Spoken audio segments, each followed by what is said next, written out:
Good afternoon everyone, my name is Kavita Kaushal. Welcome to Competition Guru Chandigarh. आज के lecture से हम स्टार्ट करेंगे molecular biology, basically fundamental process है जो आपका यूनिट नंबर 3 है। ये उसका फर्स्ट लेक्चर है, ठीक है। तो आज हम डीएनए एप्लीकेशन से स्टार्ट करेंगे। अगर मेरी आवाज क्लियरली आ रही है बस एक बार बता दीजिए। हाँ जी, कंफर्म कर दीजिए बस अगर आवाज आ रही है एक बार। ठीक है, शुरू करते हैं। एप्लीकेशन से स्टार्ट करेंगे हम। देखिए, डीएनए एक जेनेटिक मटेरियल है या नहीं है, इसके लिए जो 3 एक्सपेरिमेंट्स किए गए हैं वो मैं आपको ऑलरेडी करवा चुकी हूँ, ठीक है। बायोकेमिस्ट्री में जब हमने न्यूक्लियोटाइड्स किए थे, न्यूक्लिक एसिड बेसिकली, तो उसमें मैंने आपको करवा दिया था कि किस तरह से एक्सपेरिमेंट्स तीनों किए गए थे, ठीक है। यहाँ पे हम एक करेंगे हार्शियन चेज का, जस्ट टू नो की सॉरी, हार्शियन चेज का हम वहां पे कर चुके हैं। यहाँ हम करेंगे मीजरसन एंड साहल का, जिन्होंने ये चेक किया था कि डीएनए रेप्लिकेशन जो है सेमी कंजर्वेटिव होती है, ठीक है। तो शुरू करते हैं। सबसे पहले देखिए, डीएनए रेप्लिकेशन क्यों जरूरी है सेल के लिए और सेल क्यों करता है रेप्लिकेशन, ये इंपॉर्टेंट है। देखिए, सेल को जो है अपनी कॉपीज बनानी है। बेसिकली एक सेल को अपना जेनेटिक मटेरियल आगे ट्रांसफर करना है, तो अगर ट्रांसफर करना है उसके लिए उसको उस जेनेटिक मटेरियल की एक कॉपी बनानी पड़ती है। जो वो कॉपी बनाता है उसी को हम रेप्लिकेशन कहते हैं। डीएनए से डीएनए का बनना ही क्या है, रेप्लिकेशन है, ठीक है। तो बिफोर द सेल डाई या डिवाइड, बेसिकली है ना, या तो ऐसा हो कि एक सेल डिवाइड होकर 2 सेल बना दे, तो भी उसको क्या चाहिए, 2 कॉपीज चाहिए, ताकि दोनों सेल्स में उतना ही नंबर जो है आपके जेनेटिक कॉन्स्टिट्यूशन का सेम रहे, ठीक है। तो वो रेप्लिकेट करता है। और डॉटर सेल्स में क्या होता है, कंप्लीट कॉपी आगे ट्रांसफर की जाती है, ठीक है। अब देखिए, 3 जो मॉडल है वो आपके प्रपोज किए गए थे रेप्लिकेशन के लिए। रेप्लिकेशन क्या, मोड ऑफ रेप्लिकेशन, कि किस तरह से रेप्लिकेशन होती है। एक था सेमी कंजर्वेटिव मॉडल, दूसरा है आपका conservative, and third one is the dispersive. इन तीनों में से जो सबसे मतलब वैलिड और जो अभी तक हम यूज करते हैं, जो हमें पता है ट्रू मॉडल है, that is the semi conservative model. क्या हुआ है, देखिए, जो कंजर्वेटिव और डिस्पर्जन मॉडल है ये कहते हैं कि या तो दोनों के दोनों पेरेंट स्ट्रैंड जो हैं, जो पिंक कलर में यहाँ दिखाए गए हैं, वो दोनों कंजर्व्ड हैं और एक ही किसी डॉटर में चले जाएंगे, और जो दूसरा डॉटर सेल बनेगा उसमें दोनों ही नए स्ट्रैंड बनेंगे, ठीक है। लेकिन ये मॉडल ट्रू नहीं है। जो दूसरा है आपका डिस्पर्जन मॉडल, वो कहता है कि पीसेस में, मतलब थोड़ा सा आपका जैसे पिंक वाला जाएगा, थोड़ा सा ब्लू वाला, पिंक और ब्लू में इसलिए कह रही हूँ ताकि आप डिस्टिंग्विश कर पाए। तो 2 जो पेरेंट है उसके कुछ मिक्सिंग होके आगे डॉटर में जाएगी, बट ये भी क्या है, ट्रू नहीं है। लेकिन जो ट्रू है that is your semi conservative mode. Semi conservative mode ये कहता है कि अगर डीएनए डबल स्ट्रैंडेड है तो उसके दोनों स्ट्रैंड सेपरेट होते हैं और हर एक strand as a template act करेगा फॉर द डॉटर। इसका मतलब हुआ कि जो डॉटर सेल होगा उसमें एक स्ट्रैंड तो पेरेंट के जैसा होगा एग्जैक्ट, लेकिन जो दूसरा स्ट्रैंड है वो कॉम्प्लीमेंट्री होगा और वो नया बनेगा, ठीक है। यहाँ पे जैसे अगर पिंक लिया हमने पेरेंट को, तो देखिए जो फर्स्ट एप्लीकेशन के बाद आपके पास डीएनए आया उसमें एक पिंक है एक ब्लू है, दैट मीन्स एक पिंक स्ट्रैंड किसका है, पेरेंट का, जो कंजर्व रहा, और एक ना नया बन गया। तो इसको क्या बोलते हैं, semi conservative mode of the DNA application, ठीक है। ये किसने टेस्ट किया था, बेसिकली मीजल्सन एंड साहल ने। सॉरी, यहाँ पे कंजर्वेटिव में एक आपका स्लाइड मिस है, सॉरी पिक्चर मिस है, तो कोई बात नहीं, इस पे ध्यान नहीं देना इतना, क्योंकि कंजर्वेटिव इतना जरूरी भी नहीं है। मीजल्सन एंड साहल ने एक्सपेरिमेंट किया था। हाँ जी, बच्चे को ऐड कर लो। अच्छा अच्छा, आ रहे, okay, thank you so much for letting me know. हाँ जी, हो गया आई गेस। हाँ जी, तो मीजल्सन और स्टाहल ने क्या किया था, इन्होंने एक्सपेरिमेंट किया था कंजर्वेटिव और नॉन सॉरी आपका डिस्पर्जन और सेमी कंजर्वेटिव मोड को चेक करने के लिए। व्हाट दे डिड इज, पहले उन्होंने हैवी जो आइसोटोप है नाइट्रोजन का, नाइट्रोजन 15, इसमें ग्रो किया, सेल कल्चर किया इसमें, ठीक है। एंड देन उन्होंने क्या किया, बैक्टीरिया इन्होंने यूज किया था बेसिकली, इकोलाई। और बाद में क्या किया, जब ये प्योर वेराइटी बन गई जिसके सभी स्ट्रैंड में नाइट्रोजन जो है वो 15 हैवी आइसोटोप ही अटैच है, अब उसको ग्रो करेंगे ये किसमें, N14 में, जो कि लाइट स्ट्रैंड है।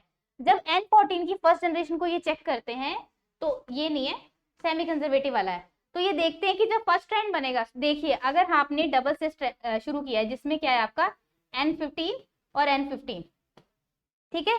अभी जब सेपरेट होगा तो मतलब डॉटर में एक N15 आएगा और दूसरे डॉटर में एक N15 होगा, लेकिन जो नेक्स्ट होगा स्ट्रैंड वो कैसा होगा, दो नया स्ट्रैंड बनेगा, वो होगा N14 एंड N14, ठीक है। और क्योंकि देखिए ये हैवी स्ट्रैंड है, तो जब इसको ये डेंसिटी ग्रेडियंट जो आपके सेंट्रीफिकेशन करेंगे तो हैवी स्ट्रैंड का बैंड नीचे बनेगा, ठीक है, फॉर द पेरेंट जनरेशन। लेकिन अगर आप डॉटर जनरेशन की बात करो तो ये तो हाइब्रिड सा बना, तो इसका बैंड थोड़ा सा ऊपर बनेगा।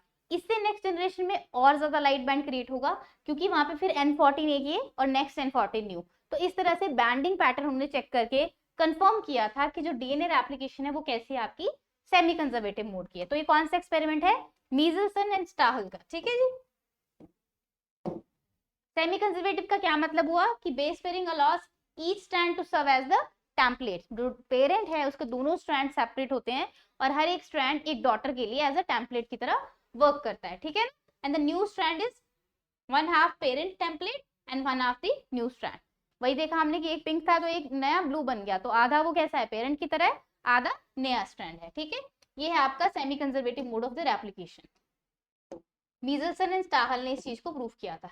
अब देखिए थोड़ा सा स्ट्रैंड पे आ जाते हैं। न्यूक्लिक एसिड जिन्होंने मेरे साथ किए हैं उनको पता ही होगा कि जो आपका डीएनए है उसमें जो 2 स्ट्रैंड है वो एंटी पैरेलल होते हैं। एंटी पैरेलल का क्या मतलब है कि स्ट्रैंड की एंडिंग जो और 2 पॉइंट हैं जो स्ट्रैंड के, अगर हम लेफ्ट टू राइट जब लिखते हैं तो हम लिखते हैं उसको 5 प्राइम टू 3 प्राइम। तो 5 प्राइम का मतलब क्या होता है, बेसिकली यहाँ पे फॉस्फेट अटैच होता है 5 प्राइम पे, और 3 प्राइम का मतलब होता है 3 प्राइम OH फ्री ग्रुप होता है शुगर का, है ना। लेकिन ये दोनों स्ट्रैंड के लिए ऑपोजिट है। अगर यहाँ पे एक स्ट्रैंड का 5 प्राइम है तो दूसरा जो इसके साथ कॉम्प्लीमेंट्री बेस पर है उसका 3 प्राइम होगा, ठीक है। तो कॉम्प्लीमेंटैरिटी मेंटेन रहती है डीएनए में, और ये चीज रेप्लिकेशन में भी रहेगी। What do I mean by this, अगर आप एक स्ट्रैंड लेते हो 5 प्राइम टू 3 प्राइम, ठीक है, एक स्ट्रैंड आपका इस तरह से रन कर रहा है, कैसे है वो 5 प्राइम से 3 प्राइम। तो अगर ये टेम्पलेट स्ट्रैंड है तो जिसके ऊपर जो आपका डीएनए बनेगा अब वो कैसे बनेगा, वो ऐसे, उसका जो ओरिएंटेशन होगा वो कैसे होगा 3 prime to 5 prime. No doubt कि रेप्लिकेशन हमेशा 5 प्राइम टू 3 प्राइम ही बनेगी, लेकिन जो ओरिएंटेशन होगा with respect to the parent strand वो कैसा होगा, उल्टा होगा, क्योंकि उसके कॉम्प्लीमेंट्री बनता है, ठीक है जी। नेक्स्ट देखिए, अब आपको पता है कि जो 2 स्ट्रैंड हैं उनमें आपके न्यूक्लियोटाइड्स लगे हैं। अब जो न्यूक्लियोटाइड्स हैं 2 स्ट्रैंड के न्यूक्लियोटाइड के बीच में आपस में कौन सा बॉन्ड होता है बच्चे, वहां पे होता है आपका हाइड्रोजन बॉन्ड, ठीक है। और आपके 2 न्यूक्लियोटाइड के एक स्ट्रैंड में बहुत सारे न्यूक्लियोटाइड हैं। स्ट्रैंड कैसे बनता है डीएनए का, पॉलीन्यूक्लियोटाइड होता है ना, तो पॉलीन्यूक्लियोटाइड में बहुत सारे न्यूक्लियोटाइड आपस में कैसे जुड़े होते हैं, फॉस्फोडाइस्टर बॉन्ड से, जो कि एक तरह का कैसा है, कोवलेंट बॉन्ड है। अब देखिए इसमें से स्ट्रॉन्ग बॉन्ड कौन सा है, ये है, और वीक है ये। तो जब आप डीएनए रेप्लिकेशन स्टार्ट होती है सेल में तो ये दोनों स्ट्रैंड सेपरेट होंगे, तो कोवलेंट बॉन्ड तो है नहीं वहां पे कौन सा हाइड्रोजन बॉन्ड है, तो हाइड्रोजन बॉन्ड को तोड़ना इजी होता है as compare to covalent bond, ठीक है ना। रेप्लिकेशन के टाइम पे दोनों स्ट्रैंड जो है वो कैसे हो जाते हैं, सेपरेट हो जाते हैं। अगर हम बेसिकली देखें तो रेप्लिकेशन के लिए हमें चाहिए क्या क्या, सेल को, एक तो रूल्स क्या है बेसिकली चाहिए क्या, वो तो हम नेक्स्ट देखेंगे। रूल्स ये है, सबसे पहले सेमी कंजर्वेटिव होती है रेप्लिकेशन, कैसे होती है ये आपको पता लग गया एक्सपेरिमेंट देख के, ठीक है। Next is start at the origin. अब यहाँ देखिए जो रेप्लिकेशन है, जिस जगह पे, जिस पॉइंट पे डीएनए की रेप्लिकेशन स्टार्ट होती है उसको आप कहते हैं ओरिजिन। ओरिजिन ऑफ रेप्लिकेशन, इसको ओराई से भी डिनोट करते हैं, ठीक है। आप देखिए यहाँ पे थोड़ा सा फर्क है प्रोकैरियोट्स और यूकैरियोट्स में। अगर हम प्रोकैरियोट्स की बात करें, यूकैरियोट की बात करें, यूकैरियोट में मल्टीपल ओरिजिन ऑफ रेप्लिकेशन होते हैं, ठीक है, लेकिन प्रोकैरियोट्स में सिंगल ही होता है। इसका क्या मतलब हुआ, जो साइट जहां पे आपके रेप्लिकेशन होती है उसको रेप्लिकॉन भी कहते हैं। तो जो यूकैरियोट्स हैं वो मल्टी रेप्लिकॉनिक है, बहुत सारे रेप्लिकॉन उनमें बनेंगे, डिफरेंट साइट पे रेप्लिकेशन स्टार्ट होगी। लेकिन प्रोकैरियोट्स में एक ही जगह होगी क्योंकि उसके पास ओरिजिन ऑफ रेप्लिकेशन सिंगल है, ठीक है। नेक्स्ट देखिए, synthesis always in the 5 prime to 3 prime direction. Why is that, because हम आगे एंजाइम्स जब देखेंगे तब हमें पता लगेगा कि there is the foremost important enzyme for DNA replication, that is your DNA polymerase, and it always add nucleotide in the 5 prime to 3 prime direction। इसीलिए कभी भी रेप्लिकेशन की जो डायरेक्शन है वो 3 प्राइम से 5 प्राइम नहीं होते, हमेशा 5 प्राइम टू 3 प्राइम ही रहेगी, ठीक है। ये यूनिडायरेक्शनल या बाई डायरेक्शनल भी हो सकती है। इसका क्या मतलब है, मान लीजिए ये आपका एक स्ट्रैंड है, ये ऐसे ओपन हुआ हुआ है यहाँ पे, ठीक है। बाई डायरेक्शन का मतलब है कि एक इस साइड चल रही है और एक इस साइड चल रही है रेप्लिकेशन, ठीक है। तो वो भी डिपेंड करता है ऑर्गेनिज्म टू ऑर्गेनिज्म कि यूनिडायरेक्शनल भी बाई डायरेक्शनल भी है। जैसे कि आपके प्रोकैरियोट्स में बाई डायरेक्शनल होती है, दोनों ही साइड चलती है रेप्लिकेशन, ठीक है। सेमी डिसकंटिन्यूअस, देखिए क्योंकि रेप्लिकेशन सिर्फ 5 प्राइम से 3 प्राइम तक की तरफ चलेगी, लेकिन दोनों स्ट्रैंड्स तो आपके अलग होते हैं ना। अगर हम इस तरह से स्ट्रैंड्स देखें, ये 5 प्राइम टू 3 प्राइम है, लेकिन दूसरा स्ट्रैंड तो 3 प्राइम टू 5 प्राइम है। तो अगर यहाँ पे आपका पॉलीमरेज आता है, पॉलीमरेज तो 5 प्राइम से 3 प्राइम ही करेगा हमेशा रेप्लिकेशन, तो उसी की वजह से एक स्ट्रैंड जो है कॉन्टिन्यूसली बनता है, एक स्टैंड आपका डिसकॉन्टिन्यूसली बनता है, वो हम देखेंगे कैसे बनता है, ठीक है। और इसी चीज को आप क्या कहते हो, semi discontinuous mode of the replication. Next is the RNA primer. देखिए जो आपका मेन एंजाइम है जो डीएनए सिंथेसिस करवाता है, डीएनए पॉलीमरेज, इसकी एक लिमिटेशन है कि ये कभी भी खुद से न्यूक्लियोटाइड को स्टार्टिंग में ऐड नहीं कर सकता। It needs some pair of nucleotides, कुछ ओलिगोन्यूक्लियोटाइड्स को आगे चाहिए जिनका 3 प्राइम OH फ्री हो, तब ये आ जाके 5 प्राइम आपका फॉस्फेट जो है वहां पे अटैच कर पाएगा। अभी देखेंगे हम किस तरह से। उसी लिमिटेशन की वजह से क्या है कि रेप्लिकेशन के टाइम पे प्राइमर की जरूरत पड़ती है, ठीक है। क्लियर हुआ यहाँ तक?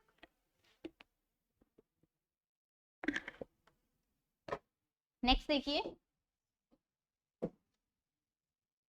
ये बता रही थी मैं, देखिए ओरिजिन ऑफ रेप्लिकेशन ये है, जैसे यहाँ पे यहाँ भी है, तो मल्टीपल ओरिजिन ऑफ रेप्लिकेशन है ये आपका किसमें, यूकैरियोट्स में ऐसे होता है, ठीक है ना।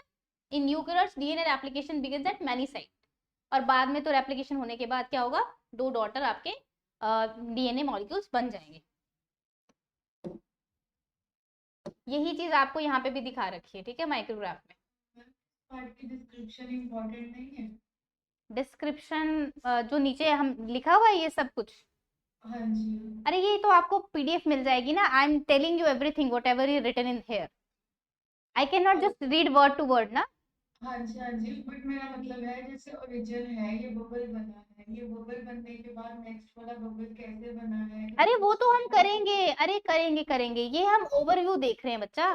अभी ओवरव्यू चल रहा है, पूरा process one step by step आपको पढ़ाया जाएगा, ठीक है। This is just the overview. क्योंकि देखो अगर मैं ओरिजिन ऑफ रेप्लिकेशन बता रही हूँ तो I need to tell you right away ना कि कैसे होता है ओरिजिन ऑफ रेप्लिकेशन, बबल कैसे दिखता है। जब प्रोसेस होगी, प्रोसेस तो कंप्लीट पढ़ाई जाएगी, अभी शुरू नहीं हुई है प्रोसेस, ठीक है। अभी हम ओवरव्यू ले रहे हैं, ओके जी। अब देखिए कितने तरह के एंजाइम हैं विच आर रिस्पॉन्सिबल पूरी प्रोसेस के लिए, ठीक है। फर्स्ट आपका आरएनए पॉलीमरेज, वाई, इसको बनाना है प्राइमर, ठीक है। फिर आपका डीएनए पॉलीमरेज, ये न्यूक्लियोटाइड ऐड करेगा। इलॉन्गेशन का जो स्टेप होता है, अभी देखेंगे हम कि डिफरेंट स्टेप होते हैं एप्लीकेशन में, तो इलॉन्गेशन का जो स्टेप होता है वो डीएनए पॉलीमरेज करता है, ठीक है। We have primase. अब देखिए यहाँ पे आरएनए पॉलीमरेज और प्राइमेज लिख रखे हैं दोनों, है ना। आरएनए पॉलीमरेज और प्राइमेज में थोड़ा ही ज्यादा फर्क नहीं होता है, बस नाम का ही दिक्कत है, दोनों ने आरएनए ही बनाना है, ठीक है। तो लेकिन in the replication scenario we call it a primase because we use the RNA nucleotides as primers, ठीक है। हेलिकेज, हेलिकेज वो वाला एंजाइम होगा जो दोनों स्ट्रैंड्स को सेपरेट करेगा। इन विट्रो हम कैसे सेपरेशन करते हैं, जब हम पीसीआर करते हैं तब तो हम टेम्परेचर रेज कर देते हैं, राइट। लेकिन इन विवो ऐसा कुछ नहीं होता। इन विवो एक स्पेशल एंजाइम है जो आपकी हाइड्रोजन बॉन्डिंग को ब्रेक कर सकता है और दोनों स्ट्रैंड्स को सेपरेट कर देगा, ठीक है। और फिर है टोपोआइसोमेरेज, क्योंकि आपका जो सारा डीएनए है बच्चे, देखो अगर इस तरह से अगर हम डीएनए बनाए तो ये सारा एक बार में तो खुल नहीं जाएगा ना, थोड़ा थोड़ा खुलता है। तो बेसिकली अगर हम इस तरह से डीएनए बनाए ना, तो अगर ये खुलेगा तो इस तरह का स्ट्रक्चर बनता है, इसको बोलते हो आप रेप्लिकेशन फॉर्क, ठीक है। अगर आप 2 रेप्लिकेशन फॉर्क्स को इकट्ठा दिखाओ ऐसे करके, कंप्लीट रेप्लिकेशन फॉर्क, तो इसको बोलते हैं रेप्लिकेशन बबल, ठीक है, रेप्लिकॉन भी कहते हैं। या फिर आप अगर इसको खोल के दिखाओ एक ही साइड से, तो आप कहोगे इसको रेप्लिकेशन फॉर्क, और इसमें आपकी रेप्लिकेशन दिखती है, ठीक है ना। तो जितना जितना फॉर्क खुलता जाता है उतनी उतनी रेप्लिकेशन होती जाएगी। फिर ये जैसे जैसे आपका पॉलीमरेज आगे जाएगा, पीछे वाला बंद होता जाएगा, ठीक है। तो क्या होता है कि जब हम टैंगल्ड किसी, सोचो आपने 2 धागे लिए, वो टैंगल किए हुए हैं, अगर आप उनको दोनों को एक साइड से पकड़ के खोलोगे तो जो अगली वाली साइड है वहां पे स्ट्रेन पड़ता है ना, टेंशन पड़ता है, और वो तोड़ सकता है आपके थ्रेड्स को। सेम हैपेंस टू डीएनए, जैसे ही हम डीएनए को हेलिकेज की मदद से खोलते हैं तो नेक्स्ट वाली साइड जो है वहां क्या बनेगा, आपका टेंशन क्रिएट होगा। उस टेंशन को रिलीज करता है आपका टोपोआइसोमेरेज। क्या करता है टोपोआइसोमेरेज, अभी बता देती हूँ कि जहां पे ज्यादा सुपर कॉइलिंग, क्योंकि जैसे आप यहां से खोलोगे ना डीएनए तो आगे सुपर कॉइलिंग ज्यादा होने लगेगी। टोपोआइसोमेरेज क्या करता है, कट लगाता है, डीएनए को थोड़ा सा लूज कराएगा, फिर से लाइगेट करवा देगा, ठीक है, ताकि वो जो टेंशन है वो रिलीज होती रहे, ठीक है। और ये इंपॉर्टेंट है, नहीं तो आपका डीएनए स्ट्रैंड जो है वो टूट जाएगा ड्यूरिंग द रेप्लिकेशन ही। अब देखिए यहाँ पे कंप्लीट जो आपको है एंजाइम्स दे रखे हैं।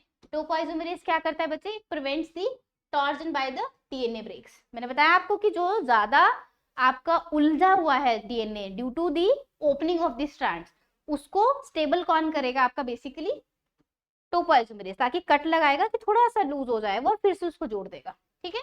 हेलिकेजेस क्या करते हैं, दे सेपरेट 2 स्ट्रैंड्स प्राइमेज क्या करेगा आपका, आरएनए प्राइमर की सिंथेसिस करवाएगा।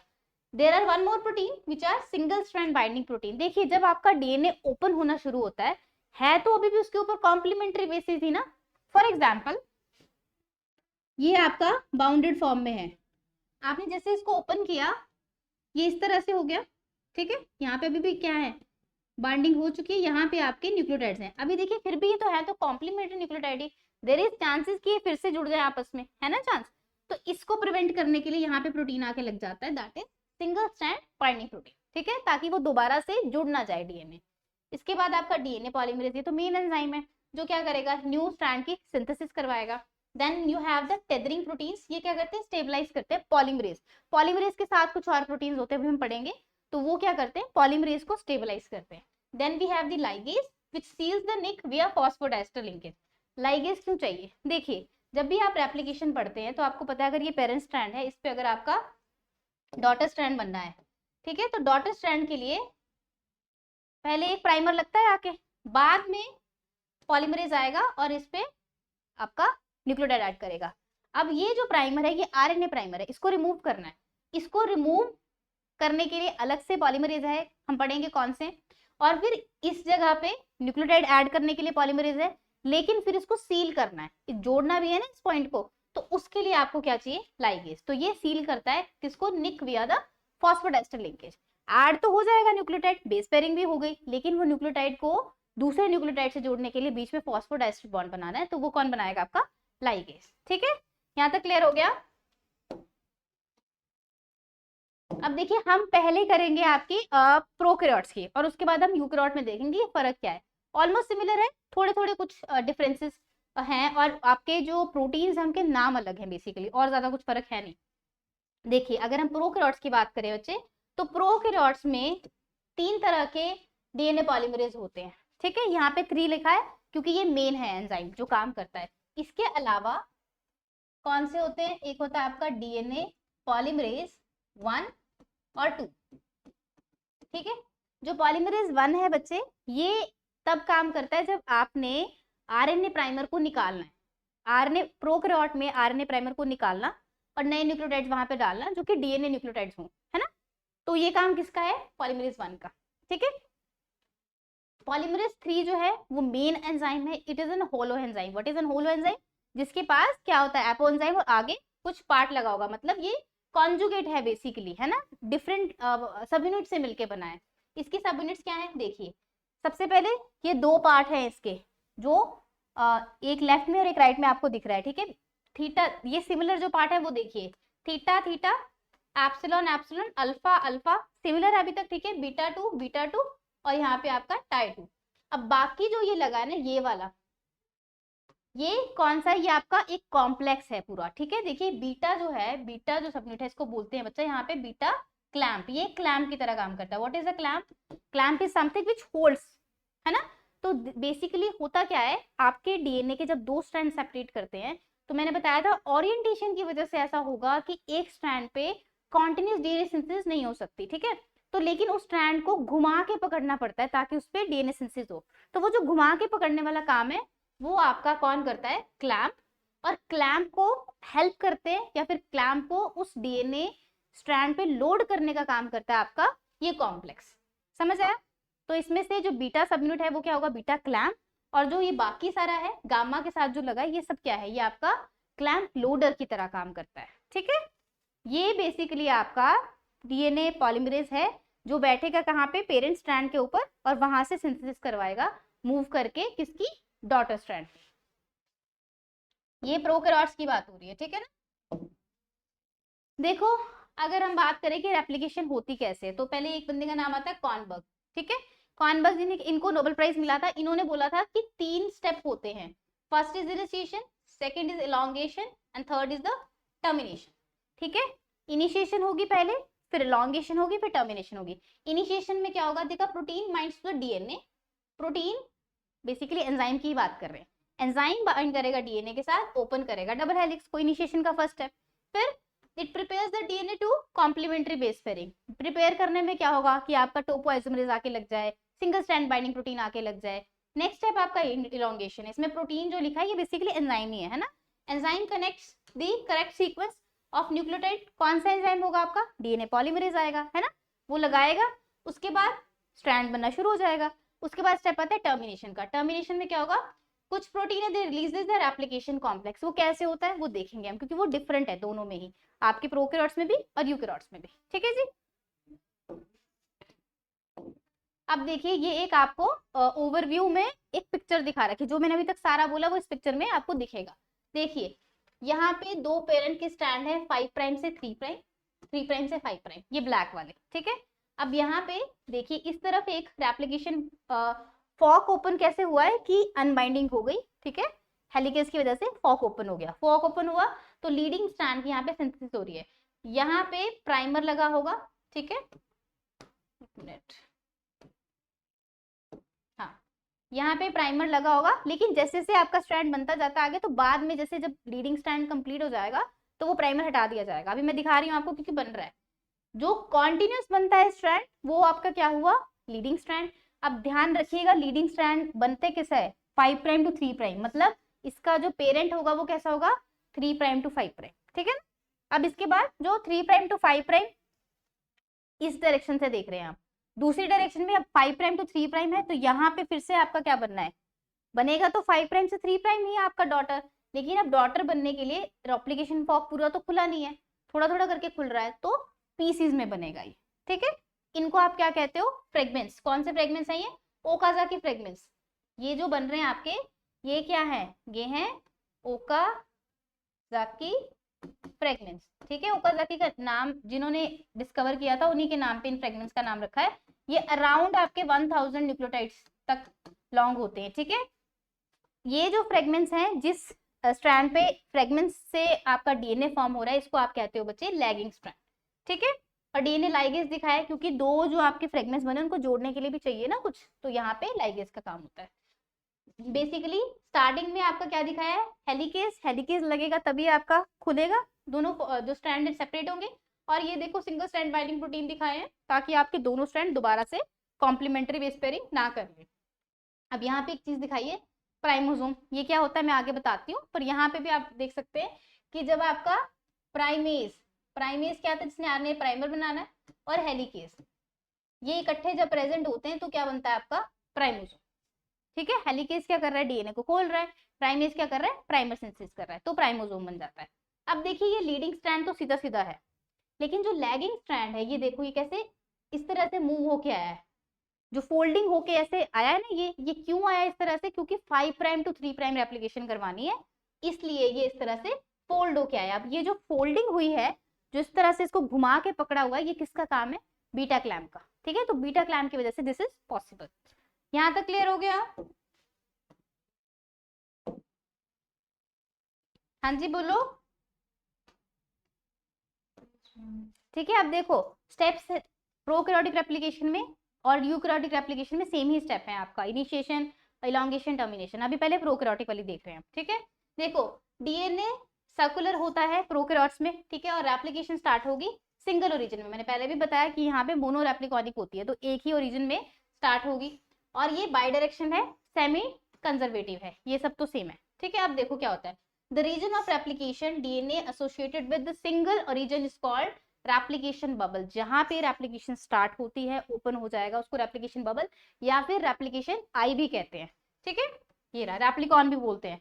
और यहाँ पे क्या होता है? एक रेप्लिकॉन या रेप्लिकेशन बबल में दो रेप्लिकेशन फॉक होते हैं। ठीक है ना, दो फॉक से एक आपका बबल बनता है, और ये ऑपोजिट डायरेक्शन में चल रहे होते हैं डीएनए के, क्योंकि सर्कुलर है ना, तो बेसिकली अगर इस तरह से आपका है तो एक इधर को मूव करेगा, एक इधर को। ठीक है, एंड में दोनों इकट्ठे आ जाएंगे, और उसकी वजह से फिर आपका टर्मिनेशन भी होगा। देखो अब यहाँ पे ये नीचे वाले पे ज्यादा ध्यान नहीं देना है, ऊपर वाला जो है इस पे थोड़ा सा फोकस करो। देखो जो ओरिजिन ऑफ रेप्लिकेशन है बच्चे, वो अलग अलग होता है, चाहे प्रोकैरियोट्स हो या यूकैरियोट्स हो। एक मिनट रुकिए।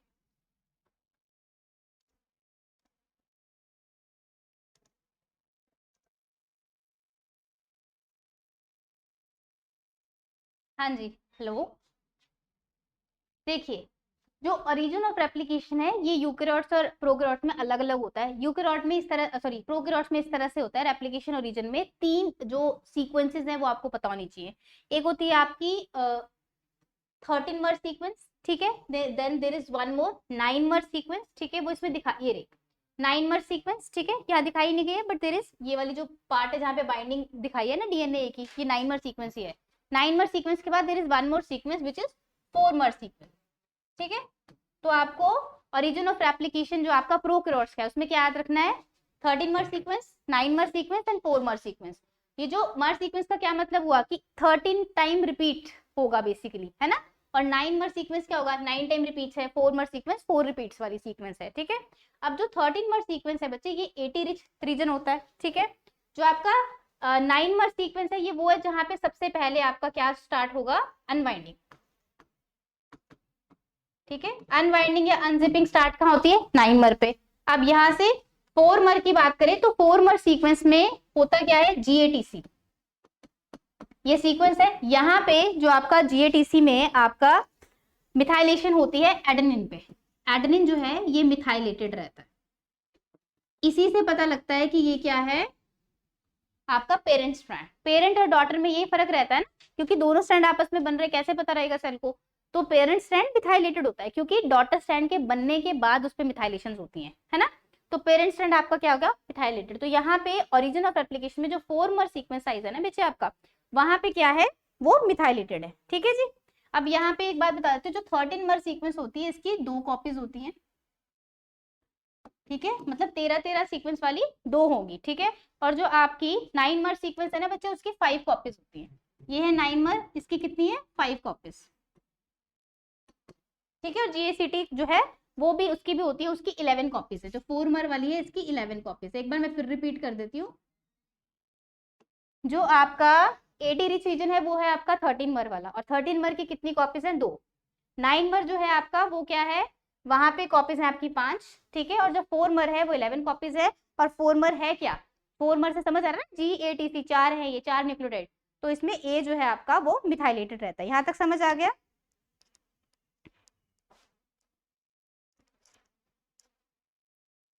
बोलिए बोलिए, क्लियर हुआ। ये नीचे पे ज्यादा ध्यान नहीं देना क्योंकि ये एक रिसर्च पेपर से लिया गया है, तो इसलिए एक्स्ट्रा भी दिया है इसमें थोड़ा सा। अब देखिए होता क्या है, ये अब आपका जो मेन चीज है, जब आपका रेप्लिकेशन स्टार्ट होगी तो होगा क्या, 13 मर सीक्वेंसेस ये प्रेजेंट है आपके, साथ में ही 9 मर है, ठीक है ना। 9 मर सीक्वेंस मैंने कहा ना कि आपकी जो है कॉपीज बहुत सारी होती है, 2 4 इस तरह से। अगर हम देखें यहाँ पे तो बेसिकली होता क्या है आपका, देखिए ये आपका डीएनए प्रेजेंट है, ठीक है। अब यहाँ पे आया आपका डीएनए ए। डीएनए ए बेसिकली होता क्या है, हेलिकेज जो लोडर है उसकी तरह काम करता है। आप ये बोल सकते हैं इसको कि ये क्या है, हेलिकेज लोडर, क्योंकि पहले ये आके बाइंड करता है। डीएनए आया, ये बाइंड कर गया, कहाँ पे बाइंड किया बच्चे, 9 मर वाली सीक्वेंसेस के साथ, है ना। मैंने 9 मर के साथ शायद अनवाइंडिंग लिख लिया था। 9 मर के साथ डीएनए ए बाइंड करता है और अनवाइंडिंग आपकी 13 मर पे होगी, एंड दैट मेक सेंस। क्यों, क्योंकि 13 मर सीक्वेंस आपकी क्या है, 80 रिच है, ठीक है। तो लास्ट स्लाइड में यहाँ पे थोड़ा सा अनवाइंडिंग आपकी यहाँ नहीं होगी, अनवाइंडिंग होती है यहाँ पे, ठीक है। 13 मर पे अनवाइंडिंग होगी, 9 मर पे बाइंडिंग होती है डीएनए की। जैसे ही इसकी बाइंडिंग हो जाती है ना यहाँ पे, अब आपका 13 मर वाला रीजन जो है ये वाला, ठीक है, 13 मर जो रीजन है ये क्या हो जाता है, ये थोड़ा सा अनस्टेबल होने लगता है। इस पे अब 80 रिच बॉन्ड है, ये खुलना शुरू हो जाएगा। देखिए ये ओपन हो गया, तो अब आपका क्या बन गया, ओपन कॉम्प्लेक्स। ओपन कॉम्प्लेक्स मतलब कैसे बनेगा, डीएनए ए जो है वो बाइंड करता है आपका 9 मर पे। मैं लिख देती हूँ यहाँ पे, इसको नोट कर लीजिए क्योंकि कुछ चीजें इसमें एक्स्ट्रा है तो आपको पता लग जाएगा। कॉपी में लिख लेना, बाद में फिर पीडीएफ देख सकते हो। डीएनए ए बाइंड विद 9 मर, मतलब डीएनए क्या कर रहा है, बेसिकली रिकॉग्नाइज कर रहा है ओरिजिन ऑफ रेप्लिकेशन को। और 13 मर पे क्या हो जाएगी, अनवाइंडिंग। जैसे ही अनवाइंडिंग हुई तो ये बन गया आपका ओपन कॉम्प्लेक्स, ठीक है जी। ओपन कॉम्प्लेक्स बन रहा है। अनवाइंडिंग जैसे अनस्टेबल होना शुरू होता है ना, तो यहाँ पे आता है बच्चे आपका डीएनए बी। जो आपका प्रोकैरियोट है ना उसमें डीएनए बी क्या है, आपका हेलिकेज है। पहले तो अनस्टेबल ही हुआ था 80 रिच रीजन, थोड़ा सा खुलने लगा, जैसे ओपन कॉम्प्लेक्स सा बनने लगा, डीएनए जो बी है वो आया और उसने क्या किया, और खोलना शुरू कर दिया। अब क्या हो गया आपका, अब दोनों स्ट्रैंड सेपरेट होने शुरू हो जाएंगे, ठीक है ना। जो ओपन कॉम्प्लेक्स है उसके बाद जो सेपरेशन शुरू हो जाएगी इसको बोलते हैं प्री प्राइमिंग कॉम्प्लेक्स ऑल्सो, क्योंकि अब क्या करना है, आपने प्राइमर में आके प्राइमर बनाना है। यहां तक क्लियर हुआ? क्योंकि ये जो आपको स्टेप्स बताए जा रहे हैं ना कि कौन किससे बाइंड करता है, ये आपको स्टेटमेंट में डायरेक्ट पूछे जाएंगे। तो याद रखना है कि डीएनए ए जो है 9 मर से बाइंड करता है। आपकी जो अनवाइंडिंग है वो सबसे पहले 13 मर पे होगी। 13 मर से अनवाइंड होके थोड़ा सा ओपन कॉम्प्लेक्स बनेगा, डीएनए बी आएगा विच इज योर हेलिकेज।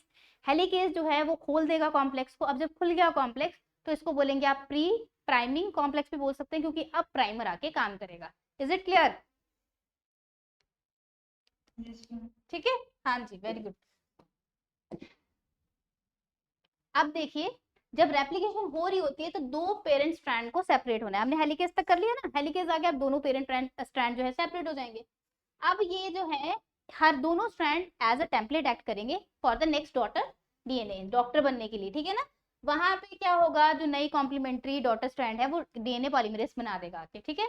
तो 3 बेसिक स्टेप शुरू हो चुके हैं आपके। इनिशिएशन में ही आपका रिकॉग्निशन ऑफ द प्रोमोटर नहीं, sorry, recognition of the origin of replication हो गया।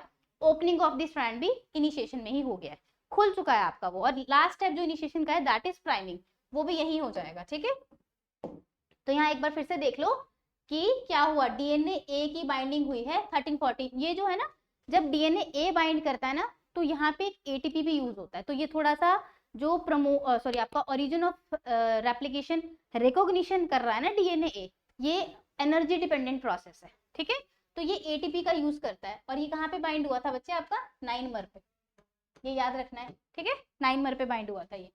इसके बाद डीएनए बी आया, उसने अनवाइंड किया, ठीक है, ओरिजिन ऑफ रेप्लिकेशन को अनवाइंड किया। उसके बाद क्या हुआ, सिंगल स्ट्रैंड रीजन बन गए। अब सिंगल स्ट्रैंड जो डीएनए अब उसको क्या करना है, स्टेबल भी तो करना है, नहीं तो वो दोबारा से जुड़ जाएगा, ठीक है। तो सिंगल स्ट्रैंड बाइंडिंग प्रोटीन आएंगे, वो लगेंगे सिंगल स्ट्रैंड रीजन पे। अब वो प्रिवेंट करेंगे कि वो दोबारा से ना जुड़ जाए, ठीक है ना। तो पेरेंट डीएनए को अनवांटेड फॉर्म में रखेगा कौन, आपका हेलिकेज और single strand binding protein. And always remember even the helicase works in the 5 prime to 3 prime direction. Got it? समझ आ गया यहाँ तक? ये देखो, ये आपको फिर से दिखाया है कि हेलिकेज क्या कर रहा है, अनवाइंडिंग कर रहा है। लेकिन याद रखना हेलिकेज की डायरेक्शन क्या है, 5 प्राइम से 3 प्राइम, इस डायरेक्शन में चल रहा है। जैसे जैसे हेलिकेज जाएगा अनवाइंडिंग होती जाएगी और पीछे आके आपके क्या लगते रहेंगे, सिंगल स्ट्रैंड बाइंडिंग प्रोटीन, ठीक है। और याद रखना यहाँ पे एटीपी का यूज होता है जब आप रिकॉग्नाइज करते हो, ठीक है। डीएनए ए जब रिकॉग्नाइज करता है 9 मर को तो एटीपी का यूज करता है, ठीक है। बाद में जैसे आपका हेलिकेज निकलेगा तो वो एटीपी वापस बन जाएगा, ठीक है, रिमूव हो जाएगा बेसिकली। और यहाँ पे आपका टेम्पलेट की तरह यूज होगा और आपका डॉटर स्ट्रैंड का बनना शुरू होगा। डॉटर स्ट्रैंड बनने के लिए क्या चाहिए आपको, इसके बीच बीच में देखिए सारे स्टेप में इकट्ठे हो रहे हैं साइमल्टेनियसली। हम तो एक एक करके पढ़ रहे हैं, पर डीएनए रेप्लिकेशन में ऐसे थोड़ी कि एक हुआ दूसरे के लिए रुक रहे हैं, नहीं नहीं, साथ में हो रहा है। अब जैसे स्ट्रैंड खुला है तो आगे स्ट्रेन पड़ना शुरू हुआ। अब वो स्ट्रेन को रिमूव करना है तो कौन करेगा, आपका टोपोआइसोमेरेसिस। अब देखिए जो आपका बच्चे ये होता है ना प्रोकैरियोट्स, वहां पे जो टोपोआइसोमेरेसिस उनको क्या कहते हैं, गायरेसिस, ठीक है। तो जो आपके प्रोकैरियोट्स के टोपोआइसोमेरेज हैं उनको आप क्या कहते हो, गायरेसिस, ठीक है ना। और गायरेसिस जो है ये कैसे होते हैं, बेसिकली ये टाइप 2 टोपोआइसोमेरेज है, ठीक है ना। ये लिख लो चाहे, टाइप 2 टोपोआइसोमेरेज, प्रोकैरियोट की बात हो रही है ये, ठीक है। यहाँ पे जो टोपोआइसोमेरेज 1 और 2 लिखा है, इनमें से जो 2 है टाइप वो आपका प्रोकैरियोट में प्रेजेंट होता है, गायरेस। और गायरेस की भी 2 सब यूनिट होती हैं, गायरेस ए और बी, ठीक है। ये भी मैं लिखवा देती हूँ। गायरेस इसकी सब यूनिट कैसी होंगी, एक ए सब यूनिट है, एक बी सब यूनिट है, ठीक है। अब जो ए सब यूनिट है आपके गायरेस की, वो कट करती है डीएनए स्ट्रैंड को। मैंने आपको बताया था ना कि टोपोआइसोमेरेज कट करता है, तो it cut double stranded DNA, ठीक है। अब इसको कट करने के लिए थोड़ी सी एनर्जी चाहिए, तो एनर्जी जो है वो कहाँ से मिलती है, बी सब यूनिट से। तो ये एटीपीएस की तरह काम करती है। तो ये याद रखना है कि प्रोकैरियोट में टोपोआइसोमेरेज टाइप 2 होते हैं, उनको गायरेसिस कहते हैं। गायरेसिस की 2 सब यूनिट हैं, ए और बी। ए सब यूनिट कट करेगी और बी सब यूनिट उसके लिए एटीपी प्रोवाइड करेगी। Is that clear? हाँ जी, हो गया क्लियर? अब ये क्या है, इन्होंने क्या किया, कट करके थोड़ा सा रिलीज किया, तो इसको बोलते हैं नेगेटिव सुपर कॉइलिंग इंट्रोड्यूस कर। क्या बोलते हैं इसको, नेगेटिव सुपर कॉइलिंग इंट्रोड्यूस करना, ठीक है जी। नेक्स्ट स्टेप है आपका खुल गया डीएनए, अब बनना है आपका प्राइमर। तो डीएनए प्राइमेज आएगा, ठीक है, प्राइमेज आके आपका क्या बना देगा, प्राइमर। जो प्राइमेज है उसको प्रोकैरियोट में, यहाँ पे लिखा नहीं है, डीएनए जी भी कहते हैं। दूसरा नाम क्या है इसका, डीएनए जी। प्राइमेज को क्या कहते हैं प्रोकैरियोट के केस में, डीएनए जी, क्योंकि ये सेम काम प्राइमेज का यूकैरियोट में जो करता है वो डीएनए पॉल अल्फा है, वो हम वहां पढ़ लेंगे, ठीक है। यहाँ पे क्या कहते हैं इसको, डीएनए जी। ये क्या करेगा, एक आरएनए पॉलीमरेज की तरह काम करेगा और आरएनए का स्ट्रैंड बनाएगा छोटा सा, ठीक है। जैसे ही वो शॉर्ट आरएनए का प्राइमर बन जाएगा, अब इसको यूज करके आपका डीएनए पॉलीमरेज ऐड करता रहेगा न्यूक्लियोटाइड, ठीक है। क्योंकि जो ये स्ट्रैंड बनेगा, देखिए अगर इस तरह से स्ट्रैंड है, इसके पास एंड में क्या होता है, हमेशा अगर 5 प्राइम से 3 प्राइम हम स्ट्रैंड को देखें तो 3 प्राइम पे क्या होता है, OH। तो जो आपका बेसिकली डीएनए पॉलीमरेज है वो क्या करता है बच्चे, वो 3 प्राइम OH पे ही ऐड करता है आपका, किसको, न्यूक्लियोटाइड को। न्यूक्लियोटाइड का क्या ऐड करेगा, फॉस्फेट, पता है ना आपको, फॉस्फेट और 3 प्राइम OH ये ऐड होते हैं तो आपका बॉन्ड बन जाता है, ठीक है। ये फिर से देख लो एक बार कि जब खुल रहा है तो हेलिकेज चाहिए, ठीक है। यहाँ पे लिखा है देखिए गायरेजेस, जो कि टैंगलिंग को प्रिवेंट करते हैं, टोपोइसोमरेजेस ही है ये, ठीक है। गायरेजेस चाहिए, हेलिकेज चाहिए, आपका सिंगल स्ट्रैंड बाइंडिंग प्रोटीन चाहिए, और एप्लीकेशन पॉक किस तरह से बन रहा है ये दिखाया है इन्होंने, ठीक है, खोल के। दूसरा आपका प्राइमेज। प्राइमेज जब लगता है, इसका नाम क्या है, डीएनए जी। ये प्राइमर की सिंथेसिस करेगा, प्राइमर जैसे ही बन जाएगा अब आपका पॉलीमरेज आके काम कर सकता है, ठीक है। अब देखो इलॉन्गेशन में क्या होता है, मैंने बताया था कि इसका 1 जो है वो तो बाद में काम करेगा, कि जो आपका निकालना है प्राइमर को और बाद में उसकी जगह फिल करना है डीएनए, क्योंकि आरएनए थोड़ी रखेंगे डीएनए में, चाहे नया ही है ना डॉटर के लिए, तो वो आरएनए के पीसेस को निकाल दिया जाता है बाद में। अब देखिए इलॉन्गेशन में क्या होता है, डीएनए पॉलीमरेज 3 जो एक्सटेंड कर रहा है आरएनए प्राइमर को, उसके आगे आगे न्यूक्लियोटाइड ऐड करता जा रहा है, ठीक है। अब ये जो न्यूक्लियोटाइड ऐड करता जा रहा है, सारे पॉलीमरेजेस वो किस डायरेक्शन में काम करते हैं, 5 प्राइम टू 3 डायरेक्शन में। अब देखिए मैंने पहले बताया कि 2 स्ट्रैंड हैं, अलग अलग ओरिएंटेशन है, इसकी वजह से प्रॉब्लम आएगी। प्रॉब्लम ये आएगी कि एक स्ट्रैंड तो अच्छे से बन सकता है, उसको आप कहेंगे लीडिंग स्ट्रैंड, लेकिन दूसरा स्ट्रैंड टूट टूट के बनेगा, ठीक है, तो उसको कहेंगे लैगिंग स्ट्रैंड। वो कैसे है देखिए यहाँ पे, ये तो एप्लीकेशन का बताया है, ठीक है। पॉलीमरेज 3 का बताया कि किस तरह से ये मूव करेगा 5 प्राइम टू 3 प्राइम। यहाँ देखिए आरएनए प्राइमर लग गया, प्राइमेज ने बनाया जिसको डीएनए जी कह रहे हो आप, ठीक है। इसने स्टार्टर सीक्वेंस की तरह काम किया ताकि पॉलीमरेज 3 आके यहाँ पे ऐड करता रहे। अब देखो होता क्या है, जैसे जैसे एप्लीकेशन फ्रॉग ग्रो कर रहा है, इस तरह 5 प्राइम से 3 प्राइम, अगर ये 3 प्राइम टू 5 प्राइम है, मतलब यहाँ पे जो हेलिकेज लगेगा वो ऐसे मूव करेगा, है ना। तो ये हेलिकेज इस तरह से मूव कर रहा है, आपका स्ट्रैंड खुलता जा रहा है, जैसे ही खुलेगा। अब देखो अगर ये 5 प्राइम से 3 प्राइम है तो इस पे जो बनेगा वो कैसा होगा, 5 प्राइम टू 3 प्राइम, तो ये तो ठीक है, सीधा सीधा बन रहा है, तो ये लीडिंग स्ट्रैंड हो गया। लेकिन 3 प्राइम से 5 प्राइम पे जो बन रहा है वो 5 प्राइम तो इधर रहेगा, लेकिन हर बार जब खुलेगा तो इसको नया प्राइमर चाहिए, तो इसीलिए ये फ्रेगमेंट्स में बन रहा है, जो कि आपके ओकाज़की फ्रेगमेंट्स है, और इनके साथ क्या लगा है, प्राइमर लगा वो है। ये प्राइमर को बाद में निकाला जाएगा, फिर उसको सील किया जाएगा, वो नेक्स्ट स्टेप है, ठीक है।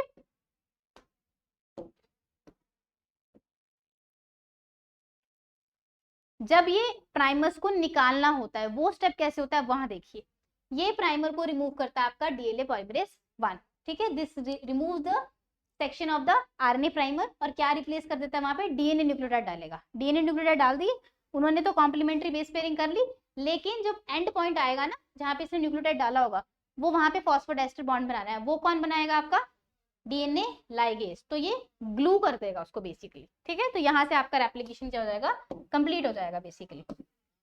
अगेन अब ये दोनों स्ट्रैंड्स को इकट्ठे दिखा रखा है, देख लो ध्यान से फिर से कि पॉल 3 एक तो ये लगा है जो आपका 5 prime to 3 prime leading strand को लेके जा रहा है, एक आपका यहाँ पे देखिए अलग अलग 3 सेगमेंट्स के अलग अलग दिखा रखे हैं ना, कि आपका प्राइमेज लगा, फिर आपका पॉल 3 बना रहा है, फिर आपका पॉल 3 बना रहा है, और फिर बाद में रिमूव कौन कर रहा है, पॉल 1, ठीक है। तो ये होगी आपकी प्रोकैरियोट की इलॉन्गेशन। इलॉन्गेशन में समझ आ गया, प्राइमर का रिमूवल भी इलॉन्गेशन का पार्ट है, और जो पॉलीमरेज 1 से होगा वो भी, और इवन पॉलीमरेज 3 जो न्यूक्लियोटाइड ऐड करा है वो भी इलॉन्गेशन का ही पार्ट है, ठीक है। नेक्स्ट स्टेप है आपका टर्मिनेशन। टर्मिनेशन देख लेते हैं। देखिए अब टर्मिनेशन में ये है कि रेप्लिकेशन वॉक किस तरह से, देखिए आपने देखा कि ये अगर आपका डबल स्ट्रैंडेड डीएनए है, ये इस तरह से मूव कर रहा है, एक इधर को एक इधर को, एक ओरिजिन ऑफ रेप्लिकेशन है। एक पॉइंट पे आके तो ये मिलेंगे ना आपस में, तो वहां पे क्या होता है वो देखना है आपने टर्मिनेशन में। देखिए जो दो रेप्लिकेशन फॉर्क हैं वो मीट करते हैं कहाँ पे, 180 डिग्री में। ये आपका स्टेटमेंट में भी क्वेश्चन आया हुआ था एक बार, ठीक है ना, मॉलिक्यूलर बायोलॉजी का। तो 180 डिग्री ऑपोजिट एक दूसरे से, ओरिजिन ऑफ रेप्लिकेशन के जस्ट नीचे ये मिलेंगे आके, है ना, 180 डिग्री पे ही उसके। वहां पे क्या होगा, डीएनए सर्कुलर है क्योंकि, तो दोनों डीएनए आपस में टैंगल्ड होंगे। जो वो टैंगल फॉर्मेशन होती है उसको बोलते हैं कैटिनेशन, ठीक है। मतलब एक इस तरह से है, दूसरा ऐसे हो जाता है वहां पे नीचे, इसको बोलते हो आप कैटिनेशन, ठीक है। अब जो ये कैटिनेशन है किस वजह से हुई है, क्यों ये सेपरेट हुआ है, वहां पे बेसिकली थोड़े से प्रोटीन प्रेजेंट होते हैं, उनको बोलते हैं टस प्रोटीन, ठीक है। जो टस जीन है वो क्या बनाएंगे, टस प्रोटीन बनाएंगे। और यहाँ पे जो आपका टर्मिनेशन रीजन है वहां पे होते हैं टर सीक्वेंसेस, ठीक है। तो बेसिकली होता क्या है, आपका टस और टर की जो बॉन्डिंग है उसकी वजह से कैटिनेशन हो जाएगी, ये इस तरह से जुड़ जाएगा, लेकिन इसको रिमूव करेगा आपका टोपोआइसोमरेज 2, ताकि दोनों जो डॉटर स्ट्रैंड है और जो पेरेंट है वो अलग अलग हो जाए, ठीक है ना, मतलब दोनों स्ट्रैंड आपस में डिफरेंट हो जाए। ये देखो, ये है आपकी टर सीक्वेंसेस, ये ओरिजिन ऑफ रेप्लिकेशन इस तरह से चल रहा है ना, ये यहाँ पे आके मिल जाएगा और ये दोनों ऐसे जुड़ जाएंगे। जुड़ते कैसे, ये देखो, ओरिजिन से जैसे चलिए अब डॉटर बन रहा है साथ में पेरेंट का है, तो दो स्ट्रैंड बन रहे हैं, ये आपस में चलते चलते चलते एंड में कैसे हो जाएगा, इस तरह से। अब ये जो है ये क्यों है टर्मिनेशन, क्योंकि यहाँ पे टस्टर सीक्वेंस आपस में बाइंड होगी और इस तरह से ये बेसिकली लग गया है ना। अब यहाँ से इसको रिमूव कौन कराएगा, टोपो 2, और ये दोनों अलग अलग डॉटर बन जाएंगे, ठीक है। तो ये आपका एंडिंग हो गया, टर्मिनेशन हो गया, दोनों अलग अलग डॉटर सेल बन गए, ठीक है ना, daughter sorry DNA.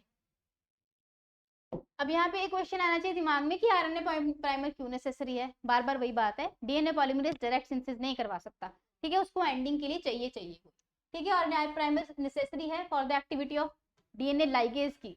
DNA ligase क्या है, डीएनए लाइगेज भी ऐसे नहीं कर सकता कि वो एडिशन जब करवानी है, जोड़ना जब है ओलिगोन्यूक्लियोटाइड को, तो वहां पे भी डीएनए लाइगेज का काम तभी होगा अगर DNA primer sorry RNA primer होगा प्रेजेंट, है ना, क्योंकि प्राइमर को निकालोगे तभी तो लाइगेशन करवाने की जरूरत पड़ेगी। आरएनए प्राइमर जो है वो एक 3 प्राइम एंड दे देता है किसको, डीएनए पॉलीमरेज को, ठीक है। पॉलीमरेज जो है बिना उसके सिंथेसिस कर नहीं सकता, और polymerase can only add nucleotide to an existing strand, इसीलिए आपको क्या चाहिए वहां पे, एक आरएनए प्राइमर चाहिए। ये आपकी होगी प्रोकैरियोट्स की खत्म। यहां तक किसी को कोई क्वेश्चन इंक्वायरी है तो पूछ सकता है।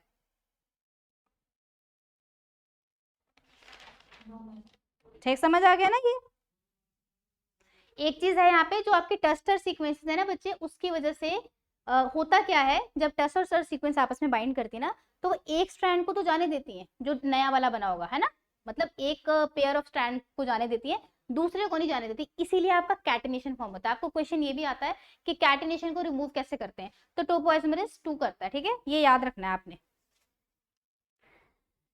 अब जैसे प्राइमोसोम क्या है ये सब भी पूछा जाता है। आई होप कि this is clear to you, ठीक है। यहाँ पे एक चीज आपकी रहती है वो मैं आपको बता देती हूँ, पॉल 1 के बारे में एक चीज है,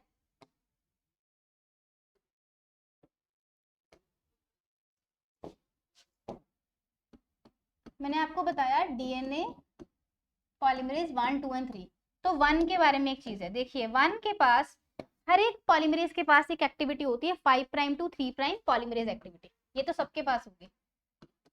पॉलीमरेज नाम ही इसलिए है ना पॉलीमरेज, ताकि पॉलीमराइजेशन करवा पाए 5 प्राइम टू 3 प्राइम, एक ही एक्टिविटी है। एक और एक्टिविटी होती है जिसको बोलते हो प्रूफ रीडिंग के लिए यूज होती है, वो होती है आपकी 3 prime to 5 prime excision activity, 3 prime to 5 prime excision. Excision का मतलब क्या हुआ, अब उल्टा जाके वो चेक करता है कि कोई गलत न्यूक्लियोटाइड लगा है क्या, उसको निकाल देगा, इसको बोलते हैं प्रूफ रीडिंग एक्टिविटी, ठीक है, ये भी प्रेजेंट होती है। और इसके अलावा there is one more which is 5 prime to 3 prime excision, जो आपके सिर्फ इसके पास है, डीएनए पॉल 1 के पास, ठीक है जी। तो पॉल 1 के पास तीनों है, आपका ये भी है, और जो ये वाली एक्टिविटी है ना बच्चे, ये क्या है, ये है प्राइमर रिमूवर वाली, क्योंकि पॉल 1 ही करा था ना आपका प्राइमर रिमूव, तो कौन सी एक्टिविटी का यूज करके करता है, 5 prime to 3 prime excision activity. अब यहाँ पे आपको याद क्या रखना है, ये तो सारा याद रखना है, बात क्या बतानी है आपको मुझे, कि अगर आप पॉल 1 को ट्रीट कर दो एंजाइम से, कौन से एंजाइम, मान लो ट्रिप्सिन और सबटिलिसिन, ठीक है, अगर आपने इसको ट्रीट कर दिया ट्रिप्सिन और सबटिलिसिन से, तो फ्रेगमेंट्स बनते हैं, एक फ्रेगमेंट ऐसा होगा जिसके पास ये दोनों एक्टिविटी होंगी, एक होगा जिसके पास ये अलग से एक्टिविटी होगी प्राइमर वाली, ठीक है। कंप्लीट फ्रेगमेंट हुआ ना ये, जिसमें 5 प्राइम 3 प्राइम पॉलीमरेज भी है, 3 प्राइम टू 5 प्राइम आपका क्या है, एक्सीजन की एक्टिविटी, या फिर इसको एक्सीजन के अलावा इसको और क्या बोलते हैं, एक्सोन्यूक्लियस एक्टिविटी भी बोलते हैं। लिख देती हूँ, अगर ये दोनों एक्टिविटीज आपकी प्रेजेंट हैं तो इस वाले फ्रेगमेंट को आप बोलते हो क्लिनॉफ फ्रेगमेंट, ठीक है। और क्योंकि हर एक जो आपका एंजाइम है वो प्रोटीन ही होता है, हर एक प्रोटीन की क्या होती है, एक आपकी अमीनो टर्मिनल होता है और एक आपका कार्बोक्सी टर्मिनल होता है। तो जब हम आपके डीएनए पॉल 1 को तोड़ते हैं तो जो क्लिनॉफ फ्रेगमेंट बनता है ये कहाँ पे होता है, कार्बोक्सी टर्मिनल पे, ठीक है। और ये कहाँ बनेगा, अमीनो टर्मिनल पे। समझ आ गई ये एक इंपॉर्टेंट चीज है जो पॉलीमरेज 1 के लिए थोड़ी सी अलग है। और देखिए 3 तरह के पॉलीमरेज हैं, लेकिन 3 ही को क्यों यूज हो रहा है, क्योंकि जो ये एक्टिविटी है ना, ये सबसे बेटर अच्छी जो है प्रोसेसिविटी वो किसकी होती है, डीएनए पॉलीमरेज 3 की। एक और चीज, प्रोकैरियोट्स में पॉलीमराइजेशन के टाइम पे अराउंड 1000 न्यूक्लियोटाइड ऐड होते हैं पर सेकेंड, ठीक है, इतनी फास्ट होती है। लेकिन अगर हम यूकैरियोट की बात करें तो वहां पे 50 न्यूक्लियोटाइड ऐड होते हैं पर सेकेंड, ठीक है। ये कुछ चीजें जो आपको पता होनी चाहिए। समझ आ गया?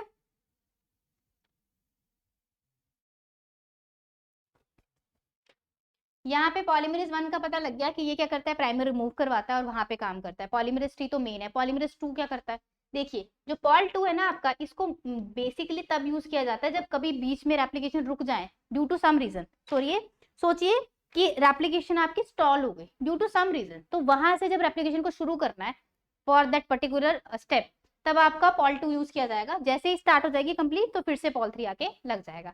यहाँ तक ठीक है, समझ आ गया सबको?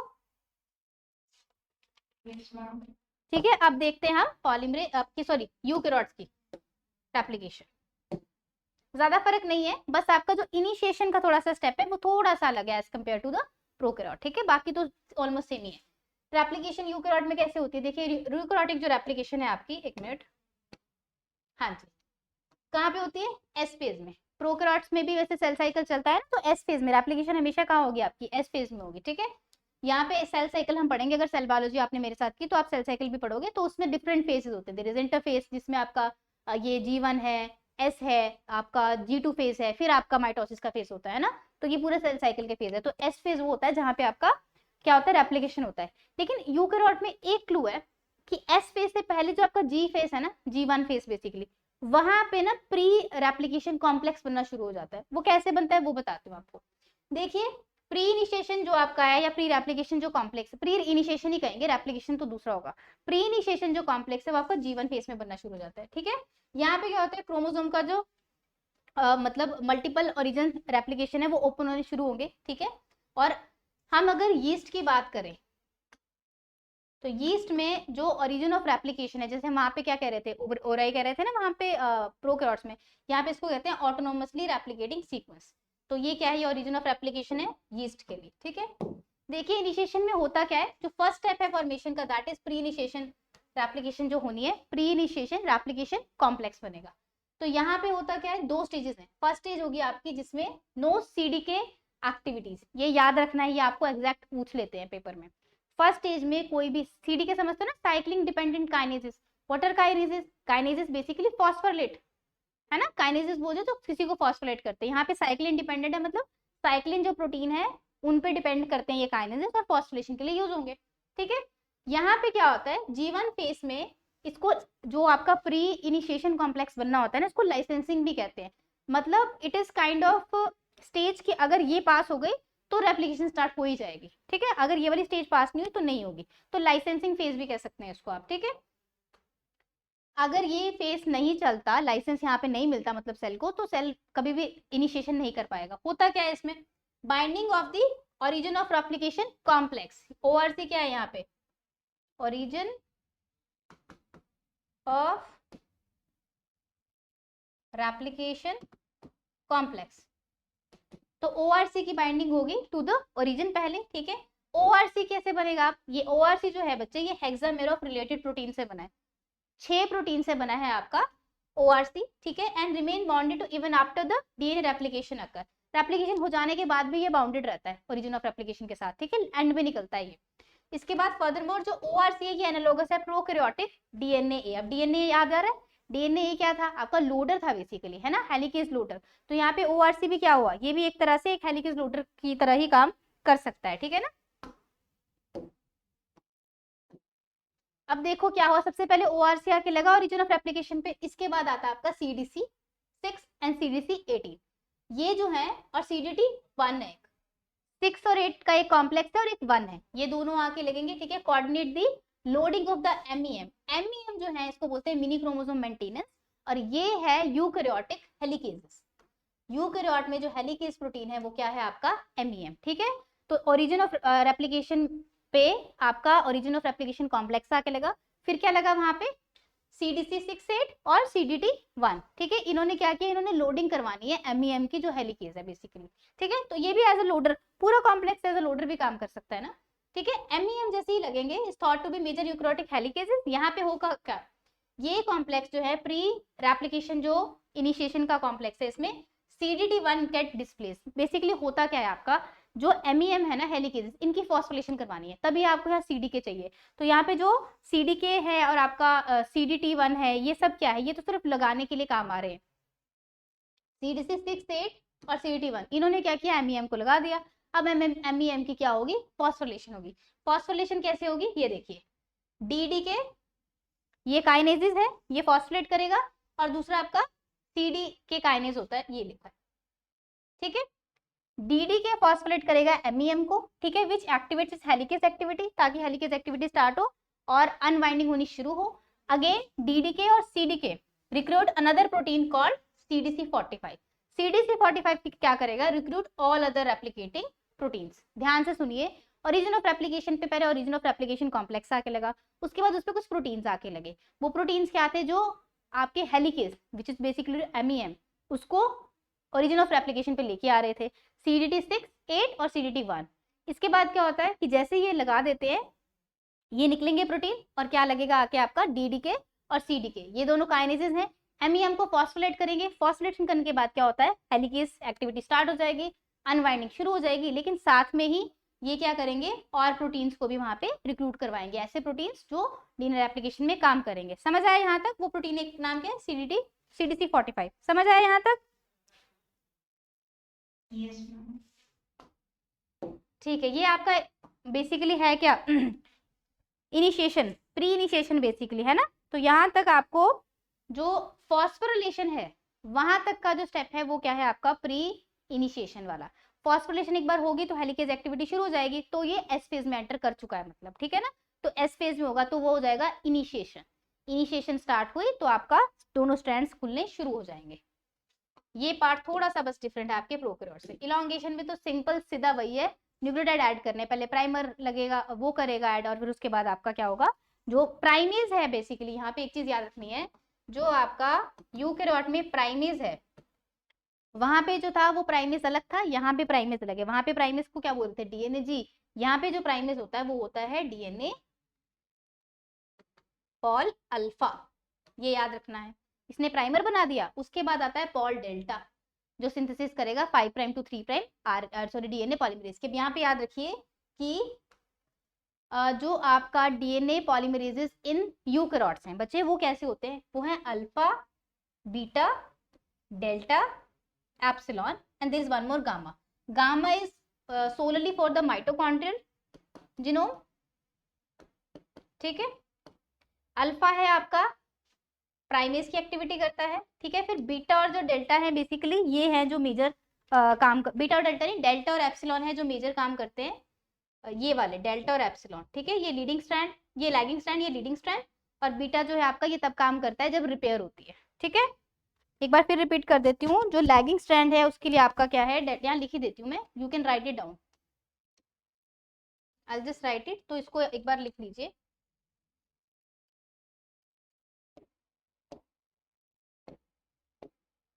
देखिए DNA पॉल अल्फा है, बीटा, डेल्टा और एप्सिलॉन, ये बताए, ठीक है। अल्फा जो है ये प्राइमर सिंथेसिस कर रहा है,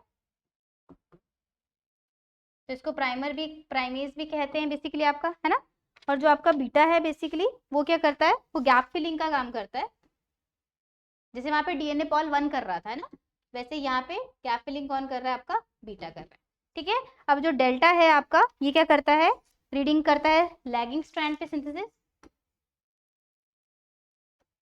लैगिंग स्ट्रैंड सिंथेसिस, और जो एप्सिलॉन है ये लीडिंग स्ट्रैंड सिंथेसिस। तो ये क्या है, आपके पॉलीमरेज हैं बेसिकली। ठीक है, समझ आया यहाँ तक।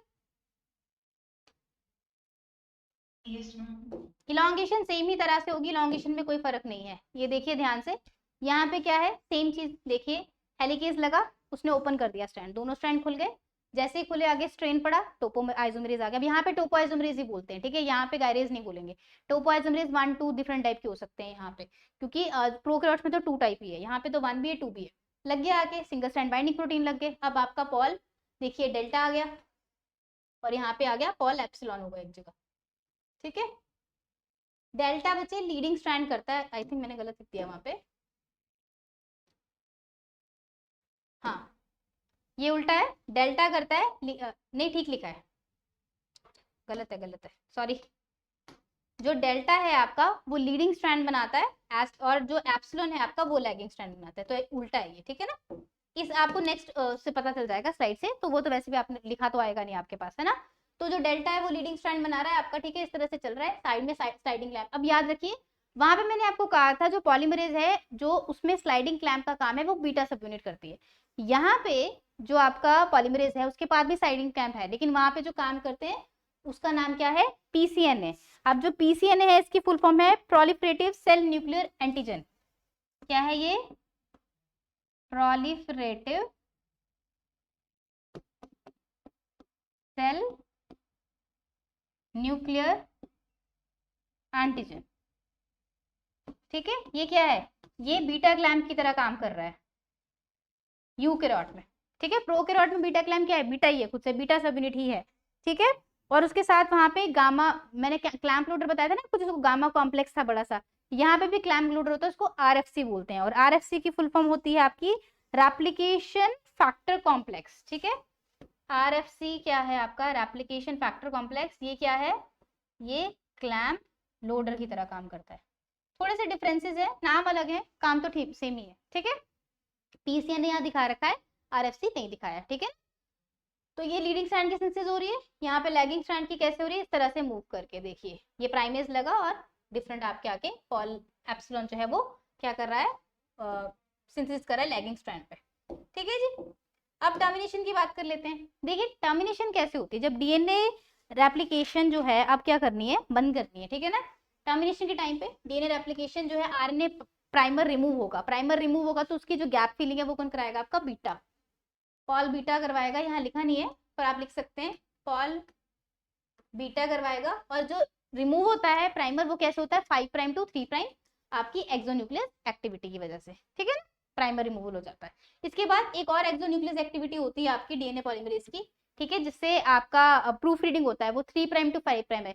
ये जो ओरिएंटेशन है याद रखनी है, प्राइमर रिमूव करने के लिए 5 प्राइम टू 3 प्राइम ही चाहिए, लेकिन प्रूफ रीडिंग के लिए 3 प्राइम टू 5 प्राइम चाहिए। ठीक है, यहाँ पे एक्सोन्यूक्लियस एक्टिविटी हुई, आपका प्राइमर निकल गया। इसके बाद क्या होगा, आपका रिप्लेसमेंट हो जाएगा आरएनए प्राइमर का डीएनए न्यूक्लियोटाइड से। न्यूक्लियोटाइड को कौन डालेगा, आपका पॉल बीटा। इतना समझ आया।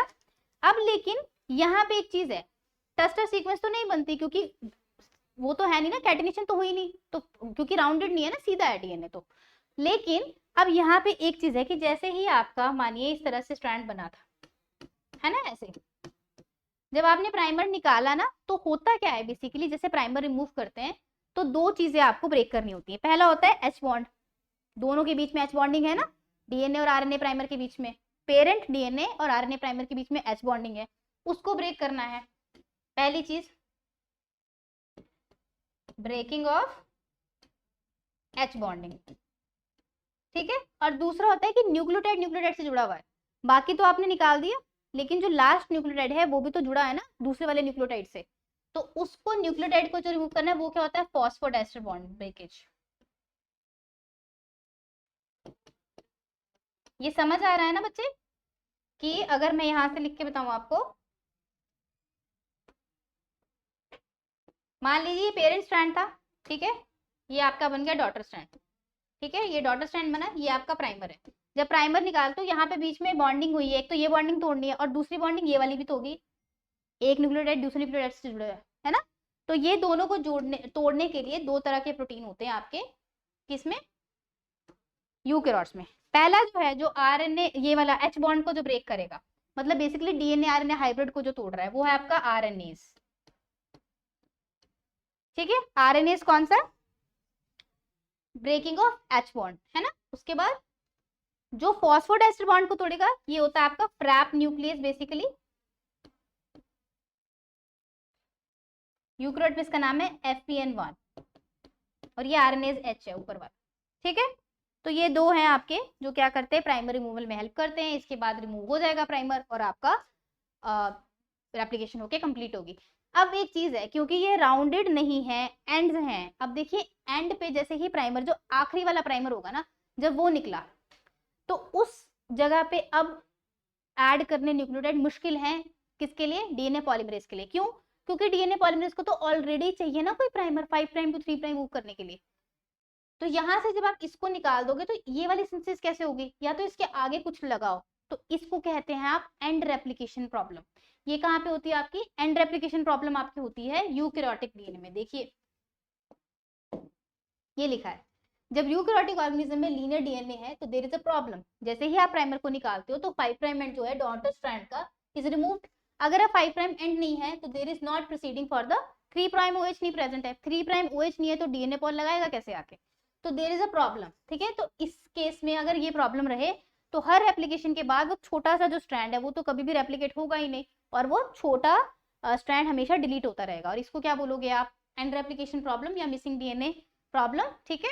अब यहाँ पे इसको सॉल्व करने के लिए हमारे पास जो डीएनए का एंड होता है उसको बोलते हो टीलोमेयर। इसकी सिंथेसिस जो करवाता है दैट इज टीलोमेरेज एंजाइम। यहाँ पे लिखा नहीं, नेक्स्ट स्लाइड में होगा शायद। टीलोमेयर सीक्वेंस होती है। अब टीलोमेयर सीक्वेंस क्या होती है, ये जी से रिच रिपीट होती है, ठीक है।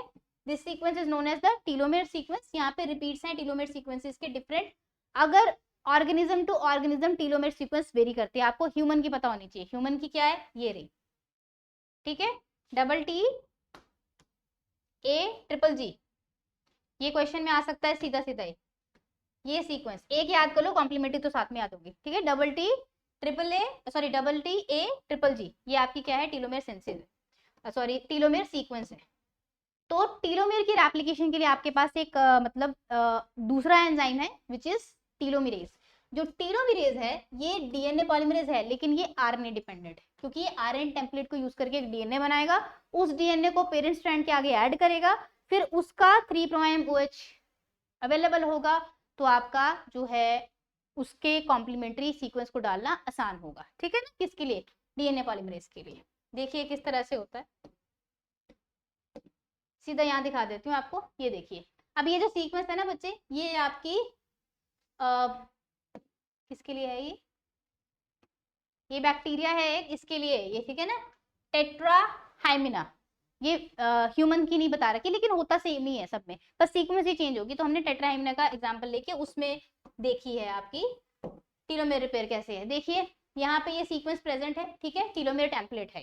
बेसिकली अब टीलोमेयर टेम्पलेट आके जैसे ही लगा तो इसके ऑपोजिट क्या होगा, कॉम्प्लीमेंट्री बेस पर आना शुरू हो जाएगा ना। टीलोमेयर टेम्पलेट लगता कैसे है, पहले वो आरएनए से डीएनए बनाएगा, फिर डीएनए डॉटर जो आपका पेरेंट स्ट्रैंड है उसके साथ लग जाएगा, आके लगेगा, अब नीचे आके उसके ऑपोजिट कॉम्प्लीमेंट्री बेस पर होगी, तो एक लूप जैसा स्ट्रक्चर बनेगा। जैसे ही लूप बनेगा इसका 3 प्राइम OH अवेलेबल हो गया, ये 3 प्राइम OH यूज करेगा आपका डीएनए पॉलीमरेज, डीएनए को ऐड करेगा, बाद में ये लूप कट जाएगा और आपका हेयर पिन लूप को रिमूव कर दिया जाएगा और डीएनए पूरी तरह से सिंथेसाइज हो गया, ठीक है।